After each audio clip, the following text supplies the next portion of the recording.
Vous pensiez ne plus jamais entendre parler de moi, hein? Honnêtement, je ne pensais pas avoir d'autre chose à vous raconter sur ma vie misérable. Votre bon garçon Travis est toujours maudit par la malédiction vaudou que mon ancien patron King Creole a placée sur moi. Je ressemble toujours à une marionnette vivante, même si au moins je ne suis plus sous le contrôle des ficelles. C'est déjà ça. Je vis toujours avec Alexandra et Olivia. Olivia me traite comme un grand frère, ce qui est agréable, mais Olivia reste méfiante à mon égard. Ce qui nous amène, je suppose, à aborder le problème qui fâche. Oui, j'ai toujours mes pertes de mémoire. Et oui, je continue de tuer des gens. Malgré tous mes efforts pour l'arrêter, je finis toujours par assassiner quelques pauvres idiots qui entrent en contact avec moi. Je n'ai toujours pas réussi à dormir, et dire que mon état mental est en miettes est un euphémisme. La seule bonne chose dans ma vie, c'est que King Creole est parti pour toujours. Le prospectus de la grande réouverture de la boutique de vaudou à moitié prix m'a vraiment secoué et m'a poussé à me rendre sur les lieux de l'ancienne boutique pour voir si elle allait effectivement rouvrir. Et pour voir si King Creole avait trouvé un moyen de se faufiler hors de l'enfer et de revenir dans sa boutique. En remettant ma capuche et en quittant ma chambre pour la première fois depuis des semaines, je suis tombé directement sur Alexandra. « Oh, Travis !» dit-elle visiblement surprise, et craignant que je ne lui fasse du mal d'une manière ou d'une autre. Je l'ai regardée avec mes yeux de bouton, puis j'ai détourné le regard. « Je sors un moment, dis-je, en remettant ma capuche et en passant devant elle, lorsque soudainement elle m'attrape par le bras et me tire en arrière. Je l'ai regardée un peu irritée, mais j'ai aussi compris qu'elle s'inquiétait pour moi, et que mes pertes de mémoire devenaient de plus en plus fréquentes. « Ne retourne pas là-bas, Travis, me supplia-t-elle, ses yeux grands ouverts, et sur le point de fondre en larmes à tout moment. Alexandra avait été comme une mère pour moi depuis que j'avais tué ma propre mère et mon père. Mais elle avait peur de moi chaque fois que l'idée de la boutique de vaudou était évoquée, ou lorsque je rentrais tard le soir, après l'une de mes pertes de mémoire. Je vais juste jeter un coup d'œil.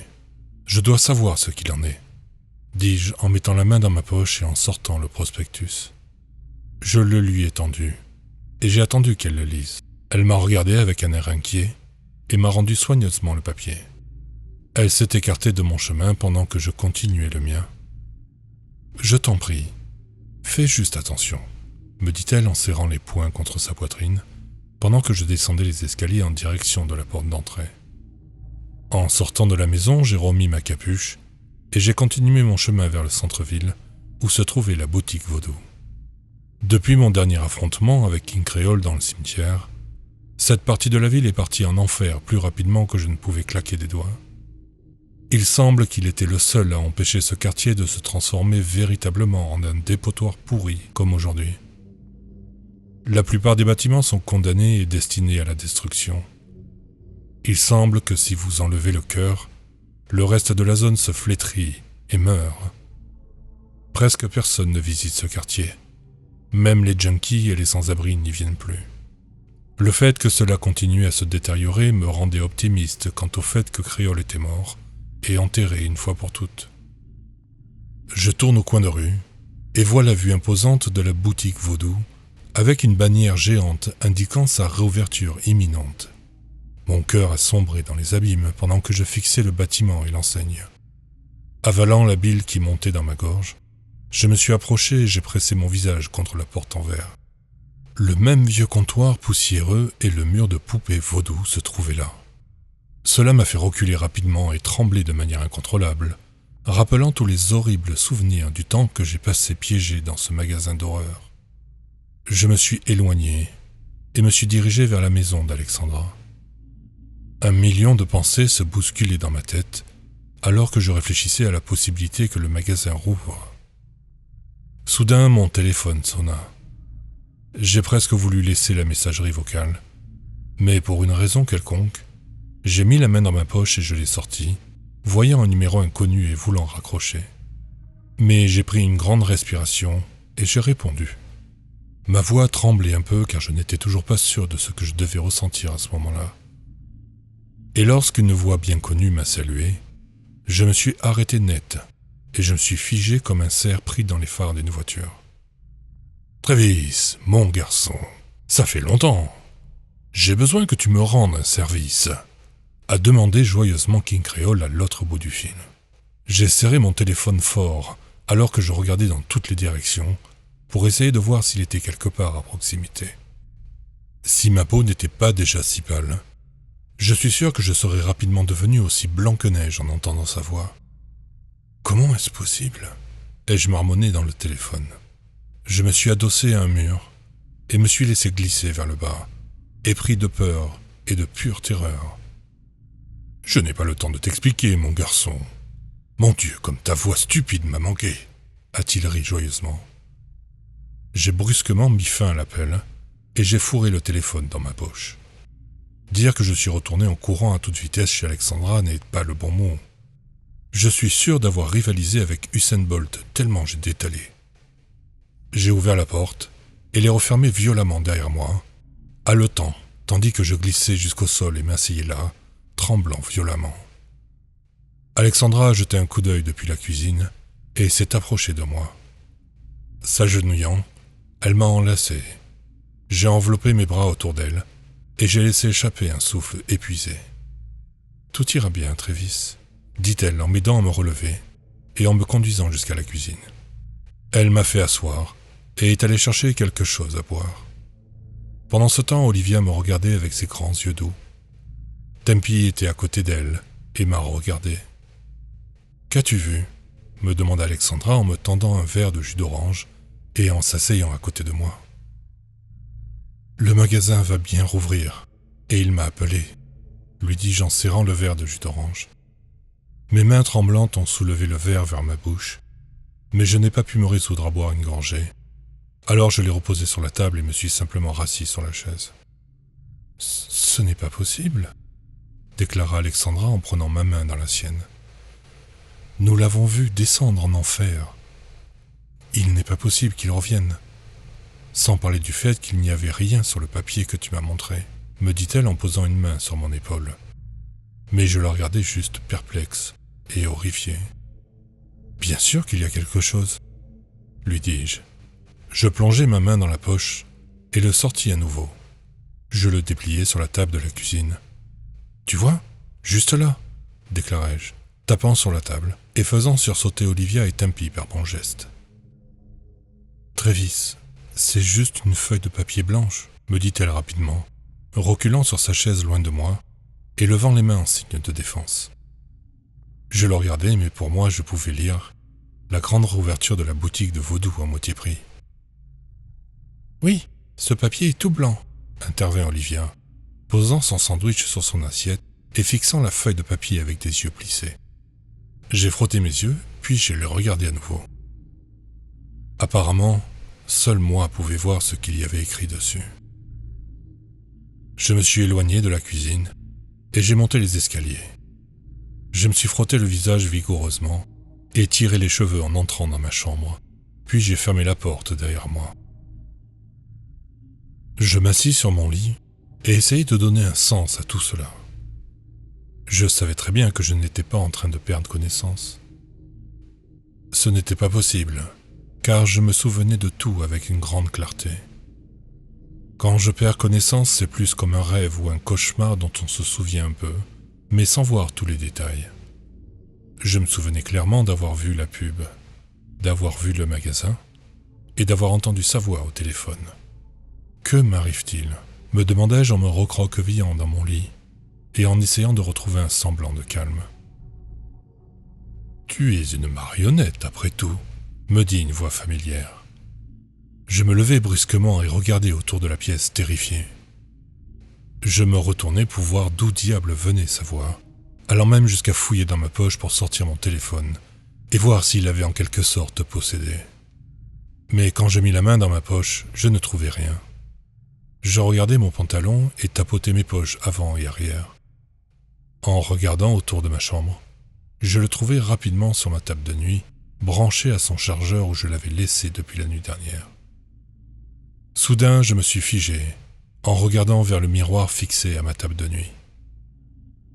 J'ai hurlé à en fendre l'âme, quand je le vis me regarder en retour. Il me salua de son chapeau et s'assit sur le lit à travers le miroir. « Ça fait longtemps, Travis, mon garçon, » dit-il, regardant autour de ma chambre avec un murmure d'approbation. Il m'adressa un sourire. Je regardai derrière moi pour voir s'il était vraiment là, mais il n'y était pas. Il était apparemment piégé dans le miroir. C'est impossible. Le manque de sommeil me joue des tours, essayai-je de rationaliser. J'hallucinais car je n'ai pas dormi depuis beaucoup de temps. Peut-être que tout cela n'était que le fruit de mon esprit délabré. Non, ce n'est pas une hallucination. Ce n'est pas non plus un tour de magie, Travis, dit Créole, en levant son chapeau et se coiffant en même temps que moi. Je regardai ma main, puis lui, dans une horreur totale, alors que nous imitions tous les deux les mêmes mouvements. Tu vois, te transformer en ma petite marionnette n'était pas juste pour mon propre amusement, dit-il, un petit rire sortant aussi de ma gorge, ce qui me fit rapidement couvrir la bouche. Il fit de même, mais il abaissa simplement les mains et je suivis son exemple, laissant retomber ma main et fixant le reflet dans le miroir. Il me sourit, sa bouche cousue s'étirant, et ses dents jaunes se transformant en dents pointues. « Tu vois, mon garçon, tu étais un plan de secours. Je ne m'attendais pas à devoir t'utiliser si rapidement. Mais puisque vous tous avez causé ce petit désordre dans lequel je me retrouve actuellement, je suppose que je dois t'utiliser, dit-il, plongeant la main dans la poche de son manteau et sortant la pub qui avait provoqué cette spirale descendante. Il me la présenta et sourit. « Quel artiste !» dit-il avec un sourire.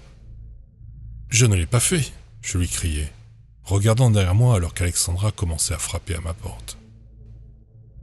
L'ignorant, je fixai le miroir et frappai violemment mes mains contre lui, essayant de réduire en miettes cette figure qui me hante. « Oh, bien sûr que non, c'est moi qui l'ai fait. Mais tes compétences ont été très utiles.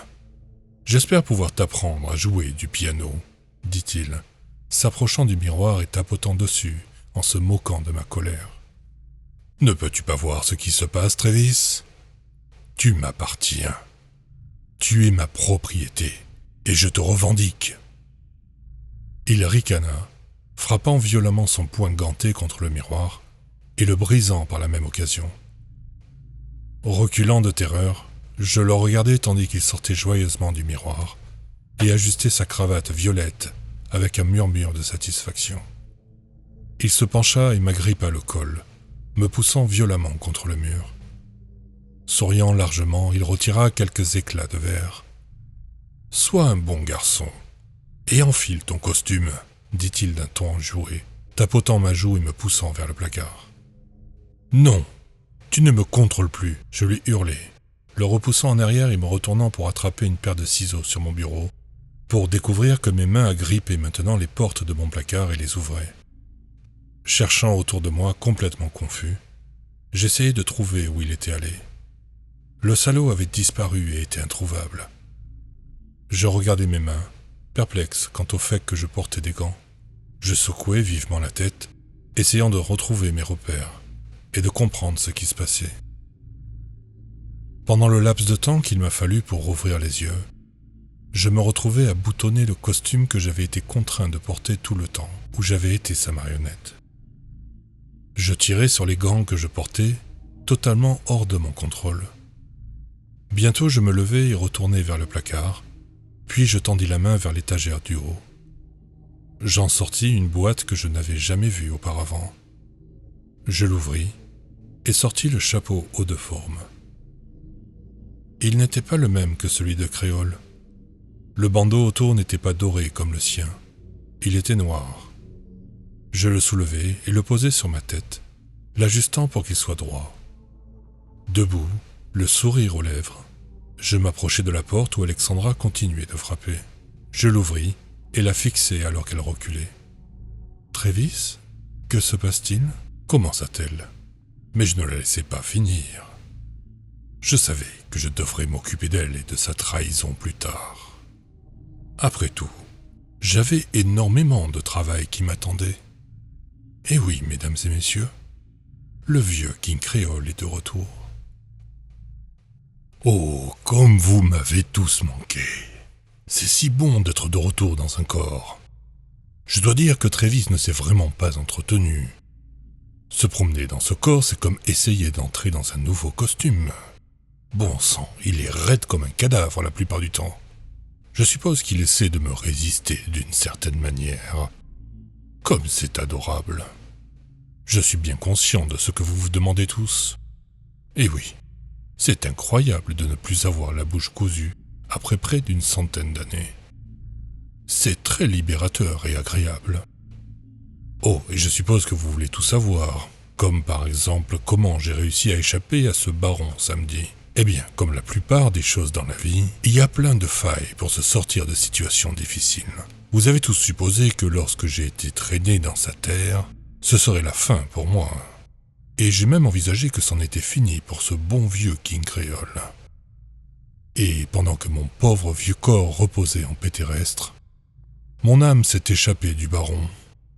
J'ai toujours imaginé que quelque chose pourrait arriver à mon vieux corps. Et même si faire de Travis ma marionnette était surtout pour mon propre plaisir, il y avait une raison bien plus importante à le faire aussi. Prendre le contrôle du corps de Travis serait le moyen le plus simple pour moi d'échapper à la mort physique. Et maintenant que je suis de retour dans le charmant monde des vivants, j'ai tellement d'affaires inachevées à régler. Après avoir bien effrayé Alexandra avec ma tenue, j'ai ouvert mon chemin et ignoré ses questions agaçantes et incessantes. Je n'avais pas de temps à consacrer pour elle à cet instant précis. Alors j'ai simplement continué mon chemin, jusqu'à ce qu'une petite voix familière attire mon attention juste avant que je ne sorte par la porte. « Waouh, Travis, tu ressembles vraiment à Monsieur King Créole !» La voix douce et innocente d'Olivia résonna alors que je posais mes mains sur la poignée de la porte. Me tournant pour regarder le salon, je souris grandement en voyant son visage. Beaucoup moins lorsque je la vis jouer avec cette poupée vaudou que j'avais demandé à Travis d'utiliser pour pointer à l'heure au travail. « Eh bien, je ne sais pas quoi dire, » dis-je en riant, inclinant mon chapeau devant la petite fille, pendant que je m'approchais d'elle. Elle sourit avec tout l'amour du monde à mon égard. Je pouvais dire rien qu'à cela à quel point elle s'était attachée à Travis. Souriant et la regardant attentivement, je me suis mis à genoux et lui ai tapoté la tête. « Dis à ta maman de ne pas m'attendre. Je vais m'absenter pendant un moment. Mais ne t'en fais pas. Je reviendrai avec un grand cadeau, » dis-je avec un large sourire, ce à quoi elle répondit par un petit cri d'enfant, en roulant ses bras autour de moi. En regardant la poupée qu'elle avait laissée par terre, j'ai failli cracher sur cette fichue chose. Mais en entendant Alexandra descendre rapidement les escaliers, je me suis rapidement levé et suis sorti par la porte. Pas le temps de m'occuper de quoi que ce soit qu'elle pense pouvoir faire pour m'arrêter. Ma première étape sur mon long chemin pour tout reconstruire commença au commissariat de police. Je suis entré dans le bureau, et l'employé de l'accueil me fixa avec terreur. Je lui ai répondu avec un sourire, en m'appuyant contre le bureau et en enlevant mon chapeau. Il faut toujours montrer du respect envers la police. « Bonjour, ma chère. » Je lui ai salué, prenant le chapeau et le posant sur le bureau. « Allez chercher votre chef, s'il vous plaît. »« J'ai l'impression que nous avons des affaires à régler, » lui dis-je. Elle acquiesça rapidement et se mit à courir pour aller chercher le vieux monsieur. Reprenant mon chapeau et le replaçant sur ma tête, je tapotai mes doigts contre le bureau dans l'anticipation. « Alors c'est vraiment vous ?» Une voix brisa le silence. Je regardai le vieil homme et lui offris un large sourire. « Fraîchement nouveau !» m'exclamai-je en riant, tournant sur mes talons et exhibant le corps de Travis. Le garçon peut me ressembler à certains égards, mais en même temps, c'est comme porter un costume très cher que vous devez simplement porter en permanence. Que pourriez-vous bien vouloir de nous ? Vous nous abandonnez pendant Dieu sait combien de temps, puis vous revenez ici dans un nouveau corps et faites comme si rien ne s'était passé, Créole. Votre marché avec nous est rompu, déclara le vieil homme, son visage usé et épuisé essayant de rassembler la moindre émotion qu'il pouvait. Mais il a fait une grave erreur. Mon marché avec vous tous est rompu, hein? Cela signifie que le vôtre l'est aussi, dis-je avec un sourire. À quoi son visage montra instantanément des signes de regret. Il leva rapidement sa main pour protester, mais elle tomba de son poignet et s'effondra en cendres. Son corps tout entier commença à s'effondrer sur lui-même, tandis qu'il titubait vers moi. Je me suis écarté de lui, après tout, je porte un costume. Je ne voulais pas que ses cendres me salissent. Le vieux chef s'effondra lentement mais sûrement, en un tas de vêtements et de cendres sur le sol, ses derniers mots s'évanouissant dans un faible écho. « Qu'est-ce que vous lui avez fait » demanda l'officier de l'accueil, en levant son arme et en la pointant vers moi. Je la regardai avec un sourire chaleureux et m'approchai d'elle, alors que son doigt tremblait sur la gâchette. Une nouvelle, mais au moins, elle savait qui j'étais. Je mets simplement fin à son marché et au mien, haussai-je les épaules, regardant les cendres dispersées sur le sol des commissariats. Je la regardai à nouveau avec un sourire et m'approchai d'elle, lui prenant le pistolet des mains et le lançant par-dessus mon épaule. « Tu veux devenir chef ?» demandai-je. Elle me regarda avec perplexité, et je déposai délicatement le badge du vieil homme dans ses mains, les refermant autour et lui faisant un signe de tête respectueux. Cela fait du bien de susciter cette sensation de peur chez quelqu'un d'autre que Travis. Je pouvais voir qu'elle repassait tout ce qui lui était arrivé. Elle me regarda et me rendit rapidement le badge, ce qui, je dois vous avouer, m'a assez surpris. « Non, pas comme ça, » dit-elle, en bombant un peu le torse, me montrant qu'elle est une personne intègre. J'acquiesçai et lui offris un sourire sincère. Il n'y en a pas beaucoup comme elle. Elle est honnête et veut faire ses preuves. « D'accord, ma chère, » dis-je, en lui faisant un signe de tête et en faisant tournoyer le badge dans ma main. « Quand vous aurez décidé qui va le remplacer, appelez-moi. Manifestement, un nouvel accord doit être négocié, à moins que vous ne vouliez que la vague de criminalité continue. » Je ris en me tournant et m'éloignant, lâchant le badge par-dessus mon épaule, écoutant le bruit qu'il faisait en tombant sur le sol, pendant que je me dirigeais vers la sortie. Avec la situation de la police temporairement réglée, je me dirigeais ensuite vers le site de ma charmante boutique vaudou. En profitant de mon chemin, j'ai soudainement été frappé par un mal de tête insupportable. Cela m'a vraiment déstabilisé, car cela faisait des décennies que je n'avais pas ressenti de douleur. M'agrippant au mur alors que je glissais le long de celui-ci, je me cramponnais à ma tête en regardant vers le haut. Le monde se mettait à tourner, et bientôt, ce salaud était piégé dans ma tête, et je parvins à reprendre le contrôle. Je respirais aussi fort que je le pus en me remettant sur pied et en regardant autour de moi. Lui me contrôlait, c'était horrible. C'était comme être paralysé tandis qu'une créature étrangère vous force à marcher, parler et agir comme elle. Pire encore, emprisonné dans mon propre esprit, j'ai pu voir la version de moi qui existe lorsque je perds conscience. Et disons simplement qu'il est aussi terrifiant que je le craignais. Il est horrible, et le moins on en dit à son sujet, le mieux c'est. Faible sur mes jambes, je regardais autour de moi et me précipitais pour essayer de trouver un endroit où me ressaisir et juste réfléchir. J'ai choisi d'aller dans un parc à proximité. Heureusement pour moi, personne n'y va jamais, sauf pour promener leurs chiens et les laisser se soulager partout sans ramasser leurs crottes évidemment. Observant les lieux pendant que je traversais la grille, je me précipitai vers le banc le plus proche et m'assis là en hyperventilant. Je ne peux pas retourner à la maison. Je les mettrai tous en danger, murmurai-je à moi-même, sursautant au moindre bruit que j'entendais. Quoi, tu veux devenir clochard ? La voix me demanda. Je me retournai et le vis assis sur le banc à ma droite, les jambes croisées et un sourire sur le visage. Je me levai d'un bond et m'apprêtai à m'enfuir quand je réalisai que cela ne me servirait à rien. Il était dans ma tête, et partout à la fois. Alors je me rassis en signe de défaite et essayai de mettre autant de distance que possible entre nous. Peut-être bien, tant que ça garantit que tu ne leur feras pas de mal, dis-je en le regardant d'un air renfrogné. Il se toucha la poitrine comme s'il était offensé et me fit un tss. Moi, celui qui leur ferait du mal ? Je pense que c'est ton ami derrière toi que tu devrais te soucier le plus. » Il pointa derrière moi. Suivant son doigt, j'eus la surprise de voir mon propre visage me sourire en retour. Sursautant en arrière, je regardais horrifié l'image de moi-même me fixer, avec le même sourire effrayant que Créole réservait toujours pour moi. Ça ne pouvait pas être vrai.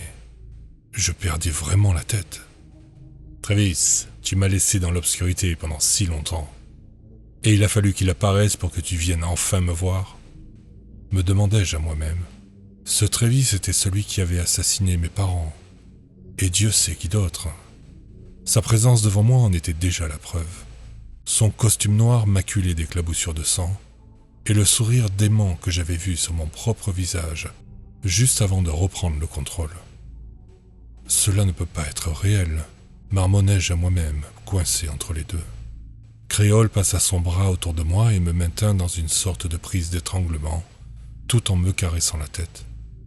J'essayai de me dégager de son emprise, mais c'était inutile, car chaque fois que j'essayais de bouger, l'autre Travis pointait un couteau de cuisine aiguisé vers moi. « Travis, mon garçon !» murmura Créole en me maintenant dans cette position inconfortable. Et lorsque ses mains se dirigèrent vers les points de suture sur mon cou, moi et l'autre Travis nous figeâmes instantanément. Le sourire de l'autre Travis s'affaissa un peu alors qu'il regardait Créole. « Je vois que vous comprenez tous les deux ce qui se passe si je vous arrache vos points de suture. Peut-être que cela vous aidera à vous remettre dans le droit chemin tous les deux, » dit-il me poussant loin de lui et dans les bras de l'autre Travis. « Tu n'oserais pas faire ça, » dis-je rapidement, repoussant l'autre moi et regardant mon ancien patron et ancien bourreau. « Tu as besoin de mon corps. Tu n'oserais pas me toucher, » criai-je rapidement, me levant du banc et voulant partir. Mais je me suis retrouvé assis à nouveau dès que j'ai commencé à m'éloigner. « C'est vrai, » dit Créole, avec un murmure doux et joyeux. « Mais tout ce dont j'ai besoin, c'est que vous deux vacilliez et me permettez de reprendre le contrôle. Tu te bats sur deux fronts, Travis, et tu ne peux pas nous contrôler tous les deux. » Créole rit, l'autre Travis se joignant à lui lorsqu'il réalisa l'opportunité qui s'offrait à lui. « Si tu m'écrases, il prendra le contrôle. Si tu l'écrases, je peux terminer mes affaires, » dit-il en croisant les mains. « Il a raison, Travis, » dit l'autre moi avec excitation. Il porta le couteau à mon cou, me forçant à rester complètement immobile, de peur qu'il ne touche ne serait-ce qu'un point de suture sur ma gorge. Je lorgne cette petite famille que nous avons chez nous depuis très longtemps. Peut-être que maintenant j'aurai enfin ma chance. Il rit, ce qui me poussa à lui donner un coup de tête.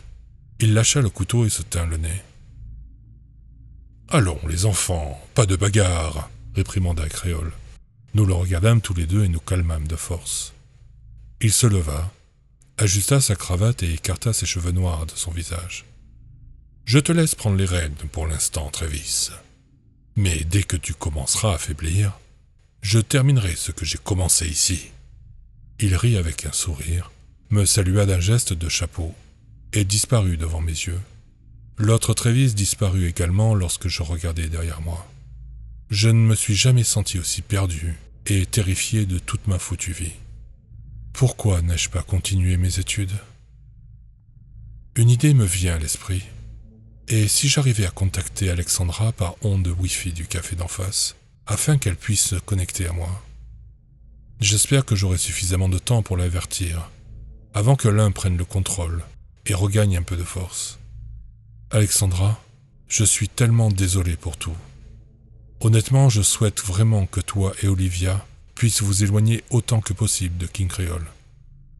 Alors vous pourriez vivre une vie normale et agréable, pas enchaîné à une marionnette vaudou inutile qui veut soit vous tuer, soit vous utiliser pour un horrible rituel vaudou.